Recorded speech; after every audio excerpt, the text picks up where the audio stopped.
Hola, ¿qué tal? Yo soy una persona que desde muy pequeño estaba obsesionado con el tema de hablar. Mi madre era política, mi padre era un intelectual y entonces en la mesa o en cualquier reunión, para poder decir algo, uno tenía que o hablar rápido o tener algo demasiado bueno, uno tenía que aprender del arte de hablar. Y de allí surge mi obsesión por el habla y por el hecho de abordar las distintas formas de hablar. Yo he hecho radio, he hecho televisión, he hecho teatro infantil, he hecho comedia y he trabajado también como en podcast y en comunicación digital, todas en el arte del habla y también, por supuesto, he hecho locuciones y he sido docente de abogados, comunicadores, figuras públicas, reinas de belleza, evidentemente, para muchos de ustedes deportistas. Es decir, mi obsesión ha sido el habla porque desde pequeño el habla era una urgencia en mi vida. Para participar de mi familia había que saber hablar. Yo quisiera que por un momento pensáramos en algunas palabras que han sido comunes en nuestra vida en estos últimos años. Una de ellas es resiliencia. De hecho, el otro día, después de haber hecho un show corporativo, el mejor chiste que tuve fue, oye, quiero agradecerle a esta empresa por haberme llamado y bueno, y por no haberles puesto otra charla de resiliencia. Y la gente se murió de la risa. ¿Y por qué se murieron de la risa? Bueno, porque les habían estado hablando de resiliencia durante 5 años, estaban hartos de la palabra resiliencia, sobre todo porque, bueno, la cédula del venezolano es la República de la Resiliencia. Entonces, ¿qué más resiliencia nos van a pedir? Pero también nos han hablado de reinventarnos, algo que tocamos mucho en la pandemia era hay que reinventarse, que a veces la palabra también se abusó de ella, ¿no? O sea, los restaurantes decían nos tuvimos que reinventar y lo que hicieron fue comprarle una moto al mesonero. Hay otra gente que ha tenido que reinventarse. Muchos de ustedes quizás se graduaron para una carrera y terminaron ejerciendo otra, o estaban en un área de trabajo provisionalmente mientras estaban resolviendo un asunto y ya llevan 15 años allí. Las historias de cada uno son distintas y yo quiero llegar precisamente a hacerles la primera pregunta. ¿Cuál es su historia? ¿Cuál es su cuento? Por ejemplo, cuando usted no logró, si no lo logró, si lo logró, lo felicito. Esa reinvención que se planteó, hacer ejercicio, empezar a meditar 20 minutos al día o simplemente leer, voy a tratar de leer 10 minutos al día, voy a tratar de llegar más temprano, esas pequeñas reinvenciones, ¿a quién le echó la culpa? Y cuando le hago la pregunta a quién le echó la culpa es porque en muchos de los cuentos que ustedes pueden estar pensando en este momento en su cabeza, quizás usted es el objeto de muchas dificultades y eso es válido. Pero quiero hacer esta pregunta y ver cómo ustedes me la parafrasean en el chat. Cuando les digo cuál es mi cuento, yo les acabo de dar mi ejemplo. Mi ejemplo es, soy un tipo que por estar obsesionado con hablar, porque mi mamá y mi papá hablan mucho, terminé dando clases de hablar y hablando en todos los lugares a los que voy. Pero también puede ser una persona que quería ser ingeniero, pero te agarró una pasión por el mercadeo y terminaste de ingeniero, pero de campañas. O eres una mujer que quiere que las cosas puedan organizarse de manera tal que funcionen sin que ella esté encima. Esa puede ser tu historia, tu forma de definirte. O soy una madre o padre que para que mis hijos tengan el futuro que yo quiero que ellos tengan, yo estoy dispuesta a hacer lo que haga falta y por eso permanezco en una organización que quiero que prospere. Soy un amante de la música, por ejemplo, que para poder escuchar o tocar música estoy en un trabajo en el que espero que me respeten los horarios y que me permita vivir para poder disfrutar de mi placer. Ahí les acabo de dar unos ejemplos de cuento, del cuento de cada uno. Entonces me gustaría que la gente, por ejemplo, Analí, Valentina, la gente que está aquí con nosotros, escribiera en el chat cuál es su cuento. Rápidamente, en 4 frasecitas, ¿cuál es tu cuento? Recuerden, no hay respuesta correcta, no hay respuesta correcta ni incorrecta. Es cuál es tu cuento. Entonces ustedes tienen aquí todo el derecho de poner la forma de describir su vida en un cuento, en una forma de definirse narrativa que a ustedes les dé la gana. Soy una persona que soy la menor de 7 hermanos que siempre tuvo que prácticamente se crió sola. Eso es una forma de definirse. Entonces me gustaría, para poder partir hacia donde quiero ir, escuchar o leer algunas de las formas en que ustedes definen su propia historia en ese chat y los veo tímidos, los veo desmotivados. Tienen que motivarse, por favor. A ver qué escribe aquí Analí o Valentina Contreras. Si no, voy a tener que empezar a abrir micrófonos aleatoriamente. y vamos a jugar con esa. A ver, soy ingeniero industrial, pero comunicadora social frustrada. Fíjate, ahí está. Soy un médico que disfruta manejando temas laborales. Fíjate, ahí en la definición de Mariela hay un disfrute como verbo, y eso me parece importantísimo. En Carla está el ser, pero también el no ser, que es la frustración. ¿Quién más se aventura a colocar allí una definición? Yo tengo todo el tiempo del mundo, ustedes no. Una narración de quién son. Soy el hermano menor, el rebelde, el creativo, el echador de broma. Excelente, André. Excelente también. ¿Por qué? Porque estás buscando eh, una definición en términos de un personaje. Y a esto es a lo que quiero llegar. ¿Quién más puede agregarme una más? Me encanta compartir, hacer deporte y también me gusta eh, y mi trabajo. Ok, Katiuska, pero me gustaría que pensaras en este momento en cómo te defines siendo un personaje. Es decir, soy una joven, soy una señora, soy una madre, soy una comunicadora, o sea, ponle una definición que le encanta compartir, hacer deporte y también me gusta mi trabajo, que además me gusta como colocas el también me gusta tu trabajo pensando que bueno, ya que estoy en el trabajo debería decir que por lo menos también me gusta mi trabajo. Estudié contaduría y administración y trabajo en eventos y me encanta. Ajá, Zuli. En esa definición, en ese cuento tuyo, ¿cómo llegaste de contaduría y administración a eventos? ¿Qué es lo que te gusta de eventos? Vamos a tratar en esa narrativa de cada uno de empezar a dar porqués, de empezar a dar para qué. Soy el mayor de tres hermanos y por lo tanto soy el más introvertido. Ajá, Manuel, ¿cómo influyó eso en ti? Eso ha hecho que yo sea, complétame esa oración allí por tu cuenta y eso ha hecho que yo sea bueno para tal cosa o malo para tal cosa. ¿Qué es lo que quiero resumir con esto que les estoy diciendo? ¿Qué es lo que les estoy planteando? A ver, disculpa, que es que creo que me pusieron un poquitico más. Soy administrador de empresas y mi sueño es ser ingeniero. Soy ingeniero industrial que llegó a una chocolatera y se enamoró del trabajo comunitario. Excelente, Virginia, porque hay un enamoramiento y hay un ser. Administrador de empresas y mi sueño es ser ingeniero. ¿Para qué? ¿Por qué quieres ser ingeniero? ¿Qué fue lo que no encontraste en administración de empresas? Soy licenciado en administración de empresas con experiencia en publicidad, padre de un autista y ahora gerencia de una fábrica. Me parece importante. Natalie coloca padre de un autista y padre de un autista es algo que te define dentro de una historia. Ya eso es a lo que quiero que vayamos en este momento. Fíjense que todos me hablan dentro del trabajo, pero aquí, por ejemplo, José coloca llanero. Llanero. Él sabe que hay toda una cantidad de significados que entran en llanero. Muy bien. Vendedor de ideas y conceptos que le encantan las finanzas personales. Muy bien. Estamos hablando de una acción que es vender y hay una pasión. ¿Qué es, ¿Cuál es el motivo por el cual los invito a hacerse esta revisión de cuál es su cuento? Todos andamos por la vida con un cuento. Y la mayoría de las veces que nuestra comunicación fracasa con otras personas, con el entorno, es porque tu cuento no es un cuento que vive solo, es un cuento que está inmerso en otra cantidad de cuentos. Si la plataforma sobre la que existimos altera la posibilidad de que ese cuento se siga desarrollando, entramos en shock. Y la pandemia nos ha enseñado algo importantísimo, que es qué es lo importante. Es decir, antes de la pandemia habría una cantidad de cosas que nosotros pensábamos que eran importantísimas, que sin ellas no podríamos vivir. La mayoría, muchas empresas se dieron cuenta de que la cultura de la oficina no era tan productiva como esperaban o tan imprescindible como esperaban, que había una cantidad de trabajos que realmente se podían hacer desde casa, cosa que mucha gente venía hablando desde hace tiempo. Otras se dieron cuenta que había cosas que no podían sacrificar, que habría que inventar tests, habría que inventar envolver a la gente en papel celofán o en emboplast, pero eso iba a tener que ocurrir como estaba ocurriendo antes porque no hay manera de sustituirlo. Pero también tú en tu vida personal te diste cuenta de cuáles eran los imprescindibles de tu historia. ¿Cuáles son esos elementos tú pudiste alterar debido a la pandemia? ¿Ok? Y esto obviamente ocurrió en el trabajo, pero también te ocurrió a nivel personal, que empezaste a ver que había cosas que podías dejar de lado, que tú pensabas que eran imprescindibles, pero habían otras que no estabas dispuesto a sacrificar. Y que cuando tenías que prescindir de ellas, alteraban notablemente tu estado de ánimo, tu capacidad de ser funcional en la vida.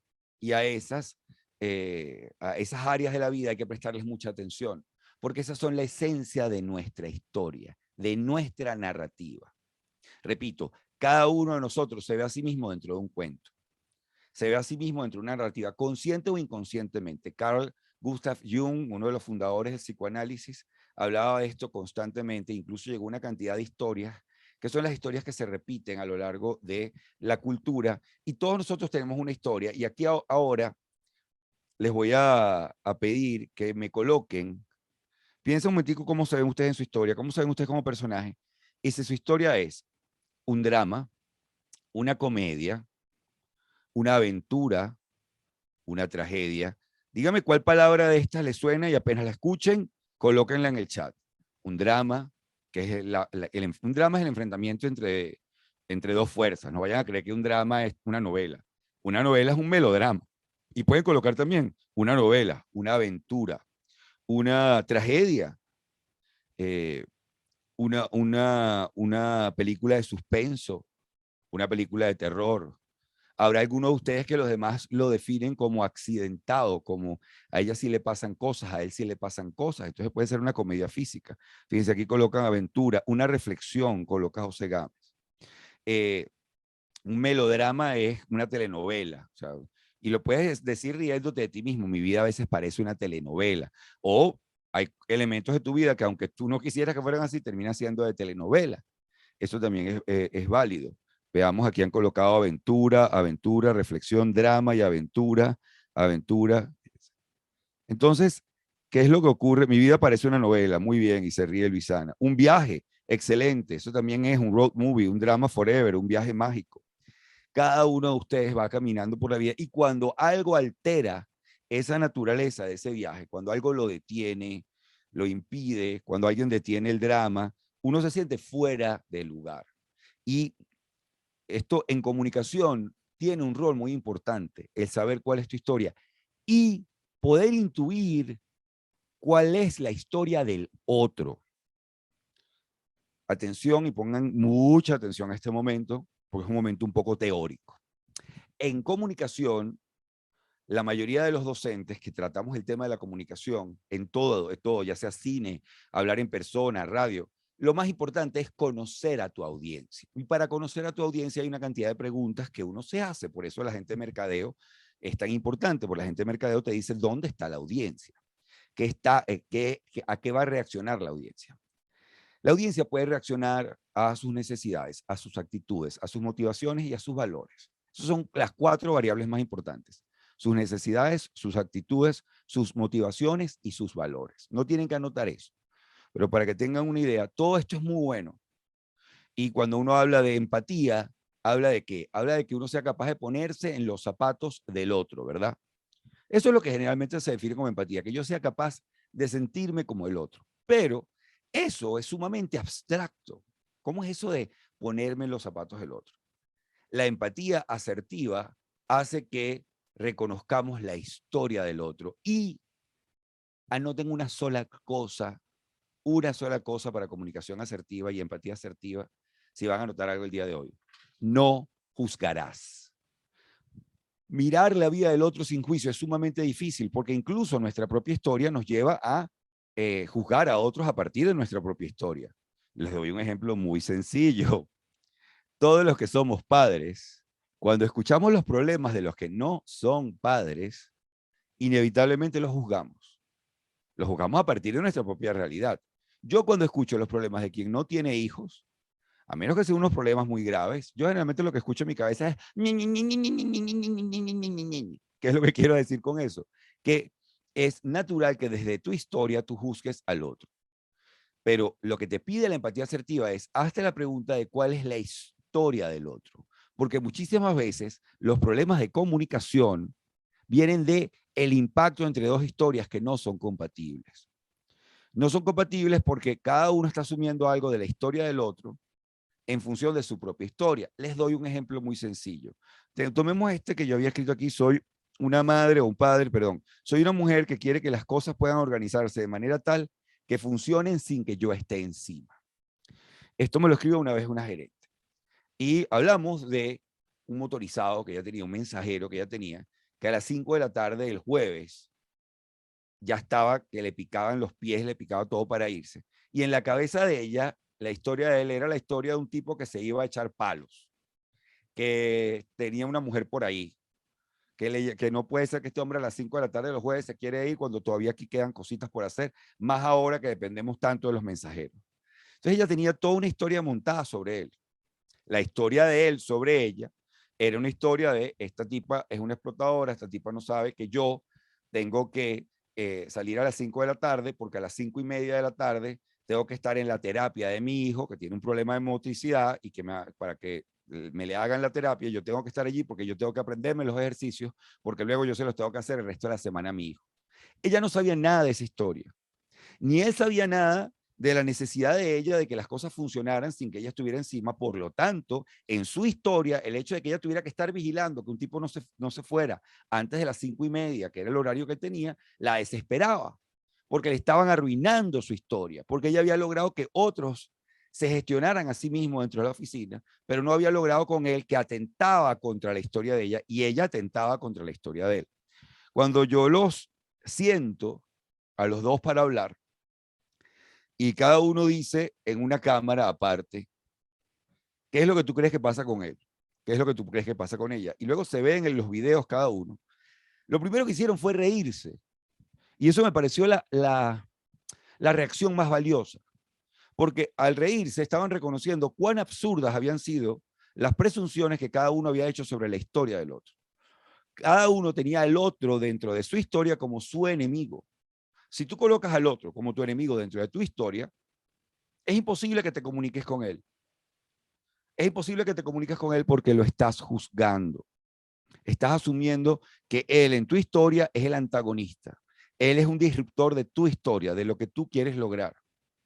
Si tú, como jefe, por ejemplo, sabes que hay alguien que en realidad está en el trabajo y le gusta su trabajo y lo hace, pero no es un fanático, ni quiere ascender, ni quiere hacer nada, lo que quiere es que lo deje tranquilo porque él todos los días a las 6 de la tarde se va a una plaza a leer y él lo que quiere es leer. Y si le alteran ese ritual para el cual él vive, le están alterando su historia.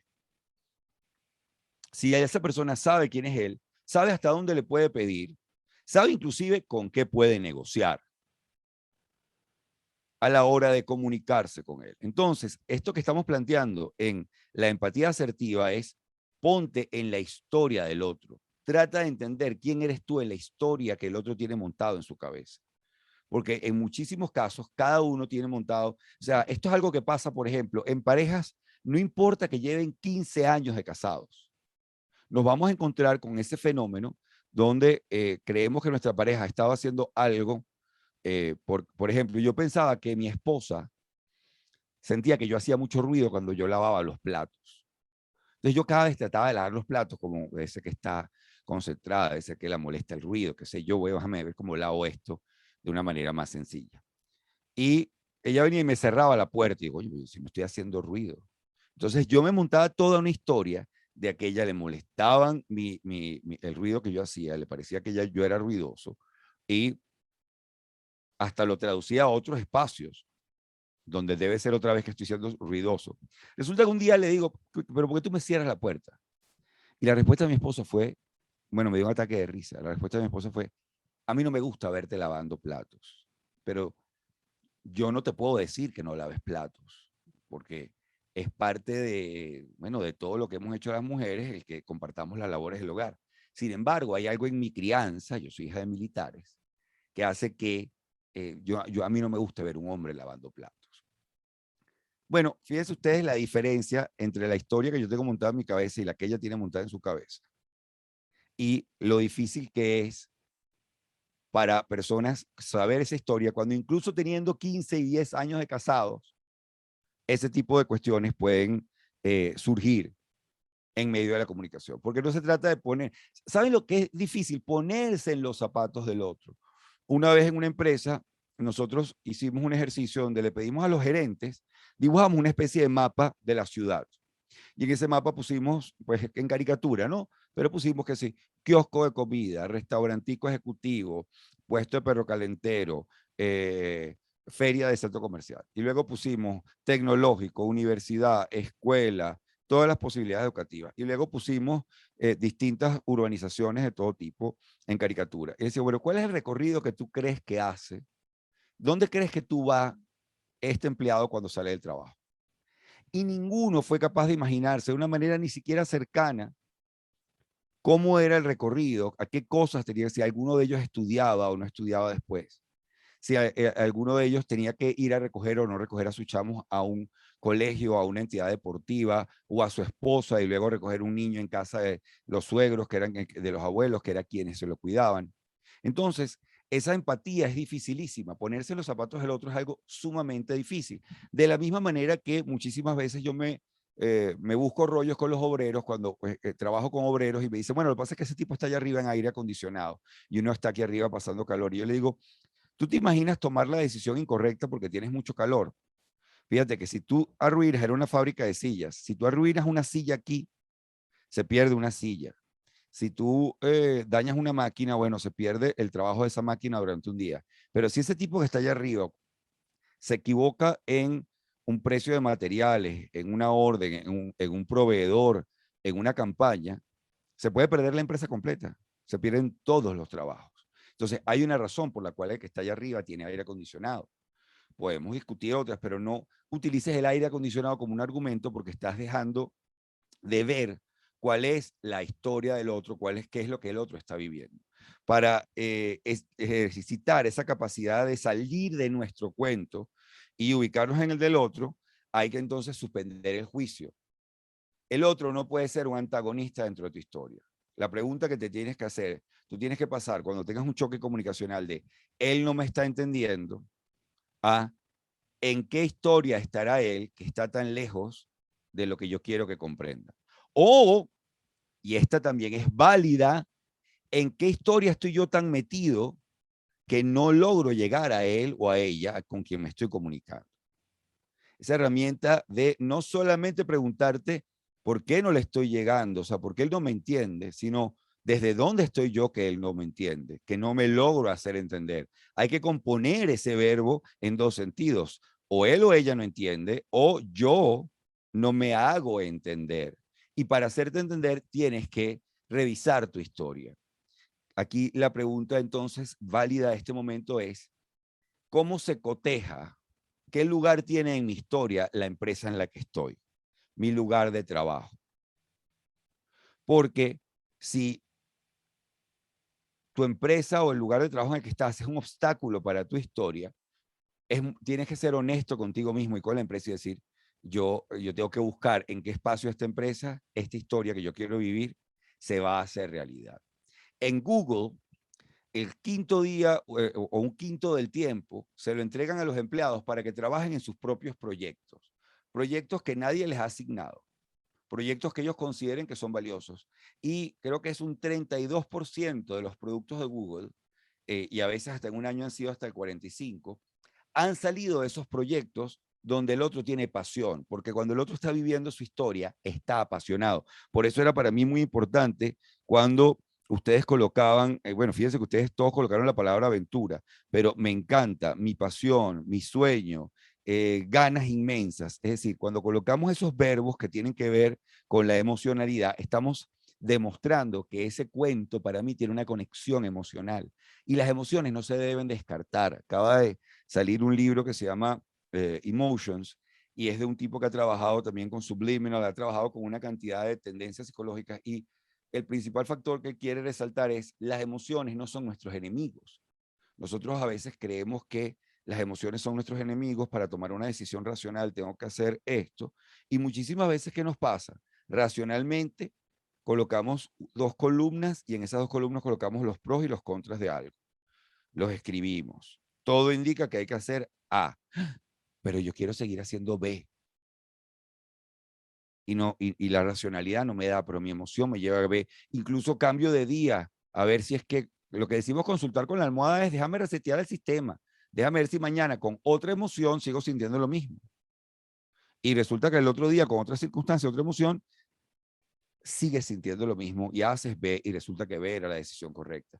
Porque esa emoción está conectada con algo muy importante dentro de ti, que es esa racionalidad. Lo que hace entonces que compartamos narrativas es que tengamos un marco de necesidades comunes. Y ese marco de necesidades comunes es una de las razones por las cuales estamos en una empresa. Les voy a definir lo que llamamos necesidades, porque a veces la gente cree que las necesidades son dormir, reproducirse, alimentarse, cobijarse. No, nosotros no somos un mono. Nosotros somos mucho más complicados que un mono. Nuestras necesidades son cómo organizamos nuestros recursos. Si usted tiene $200 y hay unos zapatos que cuestan $120 y usted se gasta la increíble suma de $120 en esos zapatos, para usted esos zapatos son más necesarios que comer. Usted está dejando de comer por esos zapatos. Y yo no lo estoy juzgando. Yo lo que creo es que es importante saber que esa es su necesidad. Entonces, y es importante que usted sepa que usted jerarquiza eso así. Y yo no lo debo juzgar, pero debo saber que eso está allí. Y usted no tiene que juzgarse a sí mismo, tiene que saber que eso está allí y que eso es parte de su historia. ¿Por qué estoy dispuesto a pagar $120 para mí, para unos zapatos? ¿Qué rol juegan esos zapatos en la historia que yo estoy viviendo y quiero vivir? La problemática de la empresa es que uno de los cuentos comunes que compartimos en Venezuela es sumamente complicado, que es el cuento del igualitarismo, de que todos somos iguales. Y ese cuento lleva a un problema que uno cuando viaja no encuentra, por ejemplo, en Colombia, encuentra el problema quizás todo lo contrario, un exceso de jerarquía. Pero en Venezuela es muy difícil que existan jerarquías porque, bueno, aquí nos liberó Bolívar y todos somos iguales, pero no todos somos iguales. De hecho, todos somos distintos. Y dentro de una empresa no todos somos iguales. Hay alguien sobre quien recaen responsabilidades mayores que sobre otros. Y hay otros sobre los que recaen deberes que deben ejecutar como se los pide aquel que tiene las responsabilidades, de manera de que cuando haya un error se sepa exactamente en qué lugar de la cadena de mando estuvo el problema, se resuelva y se pueda seguir adelante mejorando. Nosotros tenemos el problema de que cuando alguien nos da una orden, sentimos que ese debe creer que es mejor que yo. Él cree que es más arrecho que yo porque me pidió tal cosa. No, te la pidió porque es parte de la jerarquía. En la narrativa de la empresa hay una jerarquía. Y si tu narrativa tiene a la empresa como su enemigo o a un colega como tu enemigo, y cuando digo tu enemigo no vayan a creer que es una cosa grave, simplemente con un obstáculo dentro de tu historia, tú tienes que ver por qué lo estás leyendo de esa manera. Si es parte de un invento que tú te has hecho o si tú te estás planteando una historia que no puede convivir en ese espacio de la empresa. Y esto es sumamente importante porque no tiene solución si no se ataca inmediatamente. No va a mejorar con el tiempo. Si tu historia personal, lo que tú crees que es el camino que tú vas a desarrollar, choca con el espacio de trabajo en el que estás, tienes que resolverlo ahora. Tienes que sentarte a hablar con aquellos que tú consideras que son obstáculos y explicarles por qué tú estás allí, cómo te ves a ti mismo, de manera que el otro entienda y pueda practicar también él su empatía asertiva. Ahora, ¿cómo identificamos esos momentos en que vemos que nuestra narrativa no se apega a la narrativa colectiva? Cuando optamos, cuando tomamos decisiones, cuando la empresa, el trabajo, o pueden verlo en otros entornos, la familia. O sea, ¿por qué un hombre o por qué una mujer se divorcia? Bueno, porque va llegando a una cantidad de encrucijadas y llega el día en que dice, ¿sabes qué? Yo debería hacer esto, pero voy a hacer esto. Y cuando tú te dices a ti mismo, voy a hacer esto, no te tienes que jugar como que ahora, qué malo soy, porque eso no va a resolver mucho. Lo que te tienes que preguntar es, ¿por qué necesito hacer esto? ¿Por qué pudiendo y seguir por aquí, me voy por este otro lado? Y no estoy hablando de que tiene que ser una amante o un amante. Puede ser simplemente, para tu mujer es importante que vayas a almorzar el domingo a casa de los suegros. Para tu marido es importante que vayas a una de 900 reuniones que organiza un amigo de él. Y tu amiga dices, no. Si mi historia personal, si esto que yo quiero hacer, en lo que yo quiero invertir mi tiempo, si mis necesidades me llevan a un lugar y no son compatibles con esto, estoy dispuesto a arriesgarlo. Ese es un momento importante para revisar cómo tu narrativa colinda con el espacio de trabajo. ¿Cuántas veces has estado dispuesto a arriesgar resultados laborales, relaciones familiares, relaciones personales, por seguir una historia en particular, por seguir un camino en particular que para ti es imprescindible. Entonces, ¿cómo resolvemos a nivel comunicacional esto? Y ya les voy a abrir las preguntas porque la idea es llegar a unos 45 minutos, máximo una hora. A nivel comunicacional, tenemos que detectar cuando nombramos al otro dentro de nuestro cuento como obstáculo o enemigo. Él no me deja, ella no me deja. Él no entiende, ella no entiende. Este tipo cree, esta tipa cree que yo. ¿Eso qué quiere decir? Que él tiene o ella tiene una creencia que no pega conmigo, con lo que yo creo de mí mismo. Aquí hay que revisar dos cosas. Yo le he comunicado a ella quién soy de una manera correcta. Quizás ella se hizo una impresión o él se hizo una impresión por un solo incidente. Y también, y aquí viene una dura, tengo que preguntarme si yo también me estoy creyendo algo que no soy, porque eso también es cierto. Y para eso es muy importante tener los amigos que sean capaces de decirte, bueno, tú crees que tal, pero mira lo que haces. Porque también eso es otra parte importante. Entonces, pasos, herramientas para trabajar esto. Primera pregunta, defínete dentro de una historia. Mi historia es la historia de un X que está X para poder llegar a X. Ese un o una puede ser tu carrera, pero puede ser un hombre, una mujer, un padre de un niño autista, un hijo de una mujer muy fuerte que nos crió solos, un apasionado de las matemáticas. Ese mi historia es la historia de es muy importante que le metas todo lo que te dé la gana.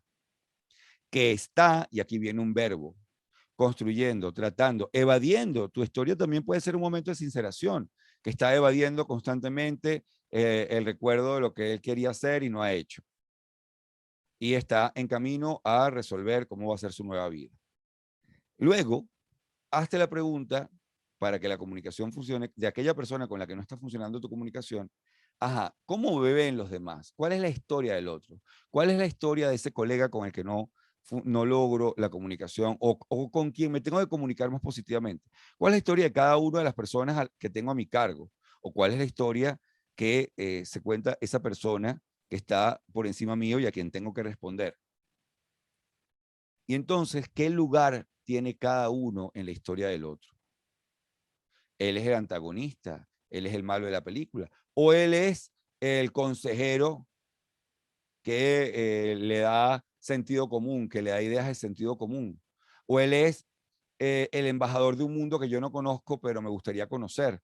Ese es el rol que tiene cierta persona en mi vida. Eso también es una posibilidad. Ábranse a las posibilidades de definir al otro, no en un juicio, no él es malo, o él es mediocre, o él es flojo, o él es corrupto, o él es no, porque aquí, y aquí cierro con una pregunta, una reflexión para que se la queden, cabe esta cuestión.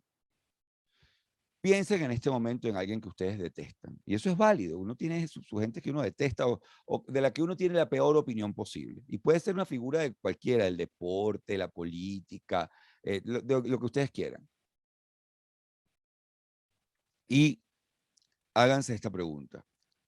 Yo puedo decir con seguridad, atención que esta parte es importante, yo puedo decir con seguridad que si yo, este cuerpo que está aquí, hubiera nacido en la casa en la que vivió esa persona, creció esa persona, con todas las influencias y factores que estuvieron alrededor del crecimiento de esa persona, yo puedo decir que yo no sería igual. Hay que tener una autoestima muy grande para tener la seguridad de que uno no terminaría igual de mediocre, malo, corrupto, etcétera, que aquel que uno juzga, si uno no hubiera vivido en ese entorno. Yo no estoy diciendo que la gente pueda excusarse en su entorno para ser mala gente, pero sí creo que a la hora de juzgar, tenemos que ser un poquitico más generosos. Y juzgar no nos ayuda a comunicarnos. Porque cuando tú estás viendo al otro desde arriba, tú eres flojo, Ah, tú eres corrupto. Ah, es que tú eres antojado. Inclusive no entremos en palabras tan grandes. Cuando uno considera que un jefe es antojado, que un colega es antojado, que es maniático, obsesivo, etcétera. O sea, cuando uno le da esas connotaciones negativas, uno lo está mirando desde arriba y desde arriba uno no se puede comunicar con el otro y el otro siente cuando está siendo juzgado. De la misma manera que el que está arriba, jerárquicamente, si mira a todos solamente por su rol que tienen en la empresa, como que ellos están abajo y no me entienden, pierde la oportunidad de recibir un input importante de ellos, comunicación importante de ellos. Y esto va para la familia, la dificultad, por ejemplo, de los padres de colocarse en la historia de los hijos, porque además el que es padre sabe que la historia de los hijos muchísimas veces es un cuento chino que ellos han inventado, pero tú no le vas a poder sacar esa historia de la cabeza. Tú lo que tienes que estar allí para cuando se den el guamazo de esa historia de la cabeza. Y cuidado si ellos te demuestran que esa historia que ellos se plantearon de sí mismos, voy a ser un gran influencer, una gran bailarina, un gran teatrero, un gran matemático, que lo que fuera, si lo lograban. Pero tienes que dar el espacio para que el otro tenga su historia. Entonces, les hago esa reflexión del juicio porque es sumamente importante para tener éxito en la comunicación, no juzgar al otro como malo, mediocre, etcétera, sino, ajá, ¿por qué el otro me parece esto dentro de mi historia? ¿Qué está pasando con mi historia? Que yo veo al otro de esta manera. De eso se trata la empatía asertiva. Va mucho más allá de colocarse en los zapatos del otro. Vamos a colocarnos en la historia del otro. Vamos a ver qué parte de la historia del otro soy yo para entonces abordar los retos comunicacionales que tenemos entre nosotros. Abro preguntas.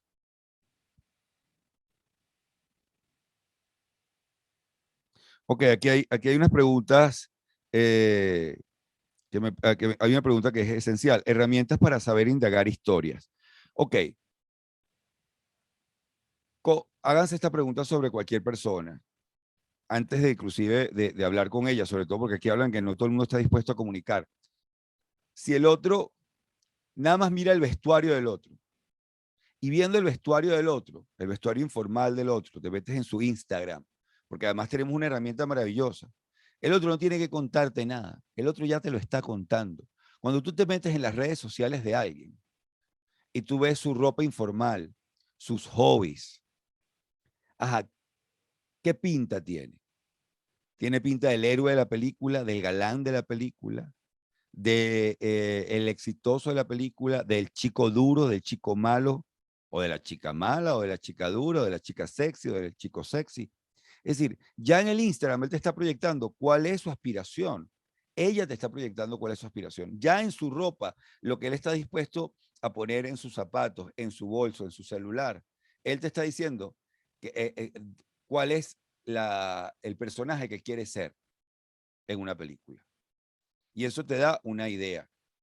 Te da una idea, primero que nada, del personaje. Este tipo vive una historia de aventura. Esta persona vive una historia de un viaje. Esta persona vive una historia de lucha, de drama. Esa persona que se está quejando todo el día ya te está regalando. Bueno, él vive en un drama, ella vive en un drama.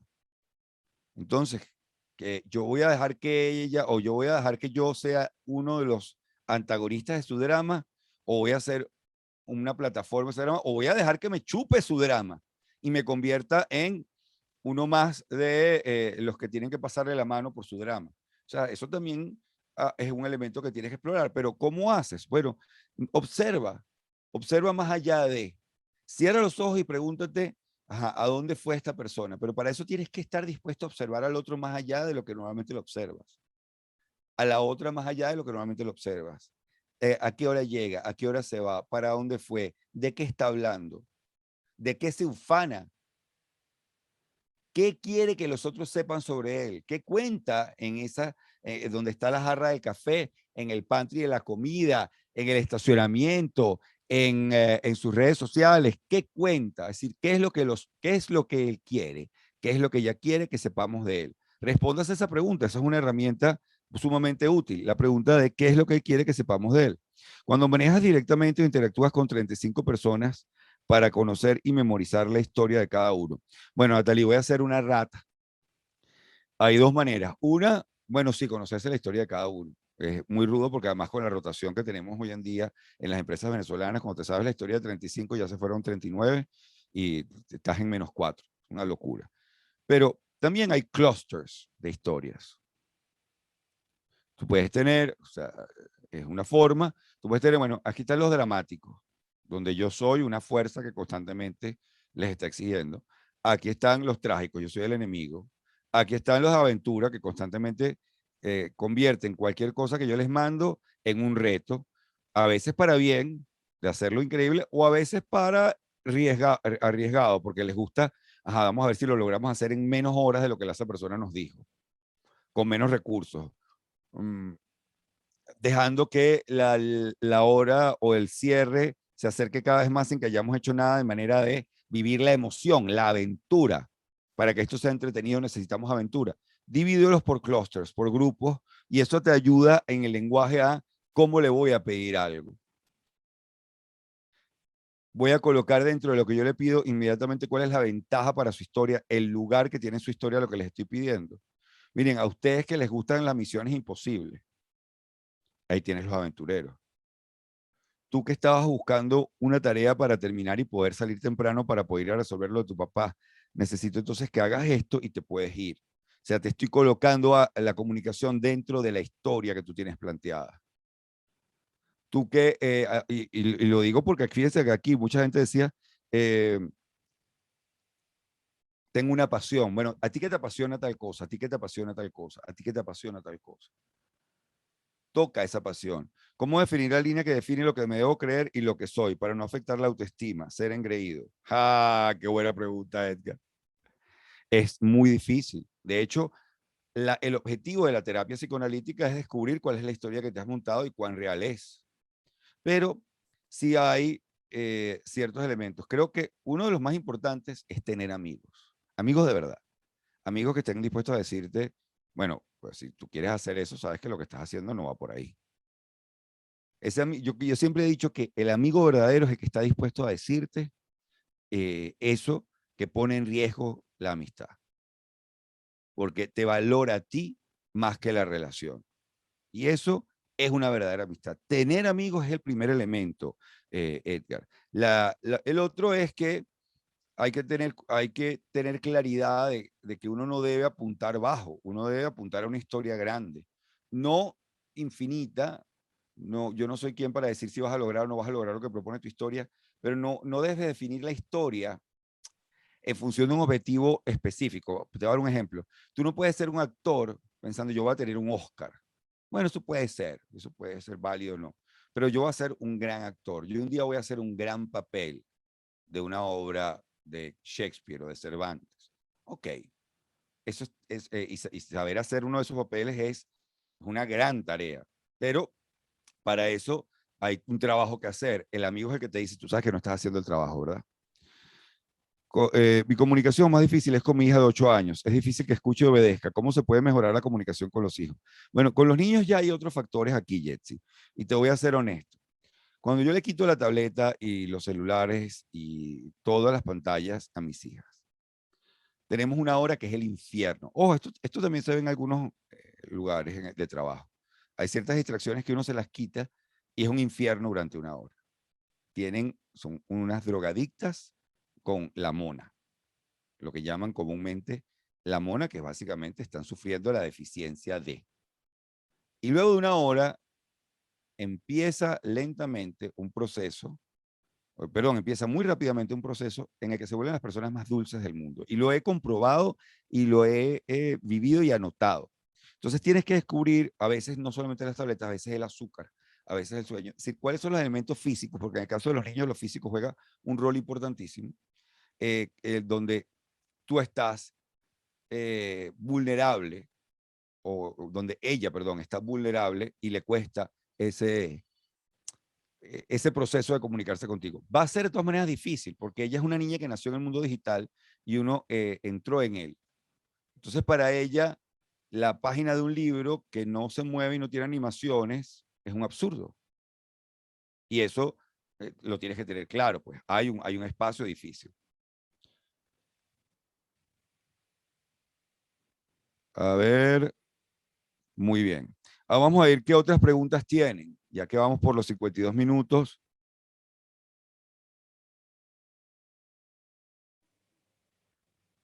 esperando sus preguntas. Esto no puede haber quedado tan bien explicado que ustedes no tienen preguntas. Porque me pareció muy valiosa la pregunta de cómo no caerse a cobas con tu propia historia.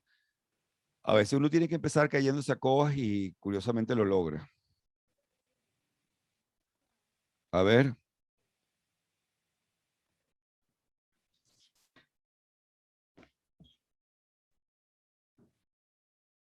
Bueno, si no hay más preguntas, Ok. a ver, A ver, hay preguntas por acá, porque si no vamos a dar paso a culminar el webinar. Tienen unos minutos más para poner todas sus últimas preguntas, por favor. yo no sé si fue que los dejé locos o que lo expliqué muy bien. Tengo esa duda. Puede por lo menos ponerme eso. ¿Me dejaste loco o sí, sí entendí?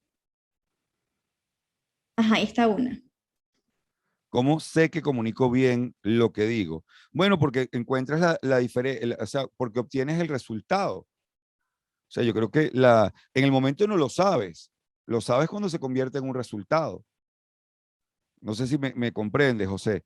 Es decir, si tú estás explicando algo, la única manera en que vas a saber que estás comunicando bien es la retroalimentación posterior, ya sea en el momento de escuchar a lo que el otro dice y darte cuenta, yo creo que él no me entendió, o fíjate cómo él lo integró a su propia historia, que muchas veces es lo que pasa, o a la larga darte cuenta de que no se está haciendo lo que tú pediste que se hiciera, o te doy un ejemplo muy sencillo. Yo una vez llegué a presentarme en Valencia y el productor me había preguntado una vez por qué yo hacía mi show en corbata. Y le dije, bueno, porque a mí me gusta que el show se sienta como un evento. Entonces, como un evento, ¿sabes? Grande. Y entonces cuando llegué por segunda vez a presentarme, me dijo, te tengo una sorpresa. Y me tenía 3 tenores cantando antes de yo hacer comedia, en smoking. Y yo dije, bueno, este tipo entendió algo muy distinto por un evento de lo que yo quiero decir con un evento. Entonces la próxima vez que diga evento, voy a tener que expandirlo porque mi definición no es la de los demás y evidentemente no la de él. Cuando las historias son muy antagónicas, por ejemplo, en mi historia siempre estoy apurado y en la otra está en una inmensa calma. ¿Cómo ser asertivo allí? Bueno, no te puedes molestar con la otra porque está en una inmensa calma. Ella no está en tu historia. En su historia tú eres un loco. En tu historia ella es una pasiva. Y no va a haber manera de arreglar eso. Y si esto genera un shock laboral, van a tener que sentarse y colocar un juego de reglas. Esto es lo que vive, por ejemplo, las parejas cuando el hombre está listo 10 minutos, 20 minutos antes de irse y la mujer está lista media hora después. Y lamento caer en ese estereotipo que yo sé que a veces es lo contrario, pero es uno que yo vivo. Y yo sé que no voy a resolver nada. Lo que puedo hacer es, como he hecho en algunos casos, mentir sobre la hora del evento al que vamos. ¿A qué hora es? A las 8. Si yo le digo que es a las 8, ya es a las 8, ya va a estar lista a las 8:30. Si yo quiero estar allá a las 8, le tengo que decir que es a las 7. O sea, porque en su historia, las 7 son las 8. En la mía, las 7 son las 7. Eh, pero no te puedes exasperar por eso, a menos que tenga connotaciones laborales y ahí sí hay una discusión que tener. ¿Cómo generar una cultura de comunicación más objetiva, dejando por fuera lo menos posible las interpretaciones, incluso las interpretaciones informales? Ronald, es prácticamente imposible en nuestro país. La informalidad es parte de nuestra cultura. Lo que sí tenemos que explicar y generar y hablar constantemente y hablar de una manera muy clara es, cuando yo te estoy dando una orden, yo no me siento más que tú. Yo dentro de la empresa soy más que tú porque tengo más responsabilidades que tú.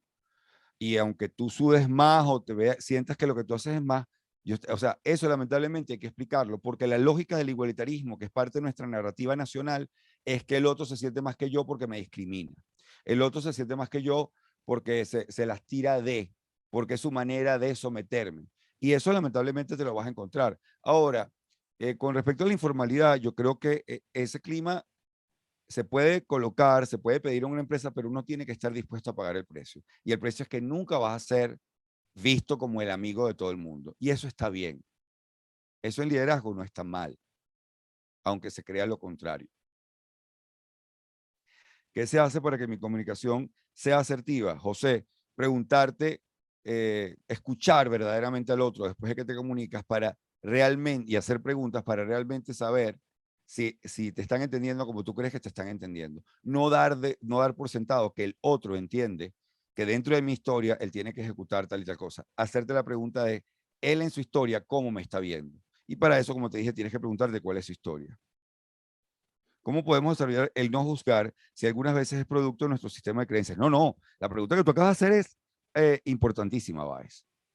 Porque estamos diseñados para juzgar.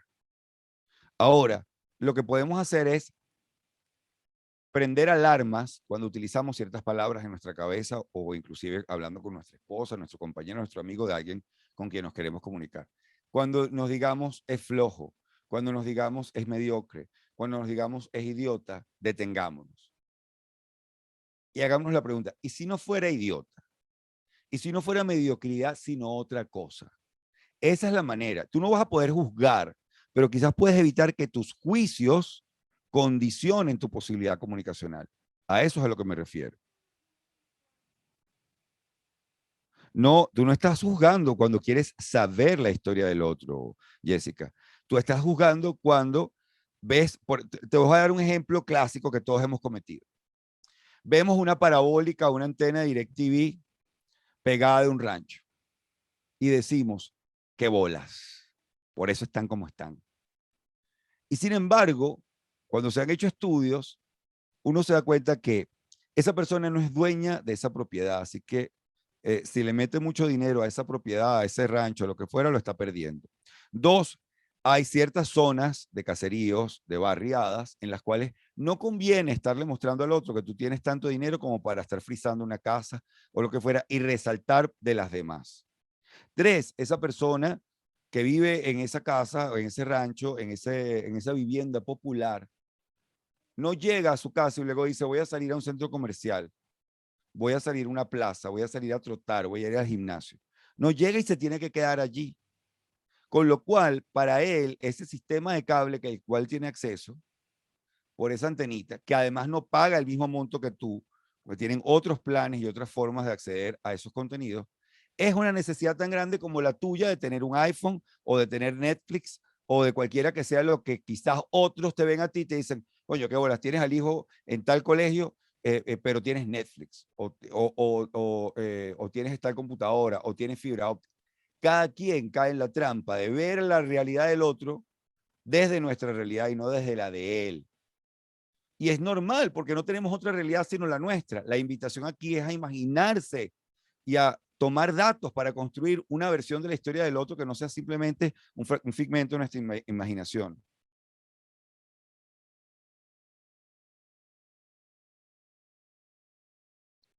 Claro, pero cuando tú dices, Jafret, ser asertivo en los mensajes, eso implica también que en nuestro mensaje no solamente debemos colocar los famosos qué, cómo, cuándo, para qué, dónde, es decir, dar todas las variables que hay que dar que te dicen el lenguaje asertivo, debe ser completo, no debe ser negativo, ¿verdad? Recursos humanos no nos dice, estás metiendo la pata. Recursos humanos te dice, estas son tus áreas de oportunidad. Pero en el fondo te está diciendo, estás metiendo la pata, solo que asertivamente decir, áreas de oportunidad es mucho más positivo desde mi punto de vista. Si yo al otro le hablo en función de su narrativa, para que puedas tener tiempo para este proyecto que yo sé que tú tienes que te gusta, me gustaría entonces que pudiéramos hacer esto, esto y esto y esto. Ah, ok, lo que él me está proponiendo entra dentro de mi narrativa. Eso es la asertividad empática. ¿Qué acciones podemos generar para hacer las historias luego de romper la comunicación con el otro? Bueno, hacerte ese recorrido mental de háganse la pregunta que quizás muchas veces la gente no se hace. ¿Cómo llegas tú al trabajo? Háganle la pregunta al otro. ¿Cómo llegas tú al trabajo?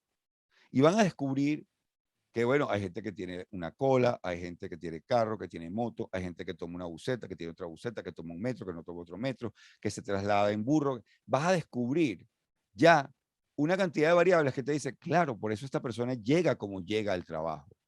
Por eso ella es la feliz de ese grupo de trabajo, por ello eso ella es la amargada, porque lleva 4 camioneticas en una situación en la que no hay ni camionetas por el tema de la gasolina. Y, y yo estoy esperando que ella tenga la misma actitud de los otros dos que vienen juntos en un carro porque viven uno al lado del otro. Entonces, hazte esa primera pregunta. ¿Cómo llega cada uno aquí? O sea, ¿qué ocurre desde que te levantas hasta que llegas aquí? ¿Y qué ocurre cuando sales del trabajo hasta las 7 de la noche? Hacerte esas preguntas, de que cada quien te describa su universo, te da una idea de qué es lo que jerarquizan como importante por encima de lo demás y cuál es la condición en la que están tratando de desarrollar su historia.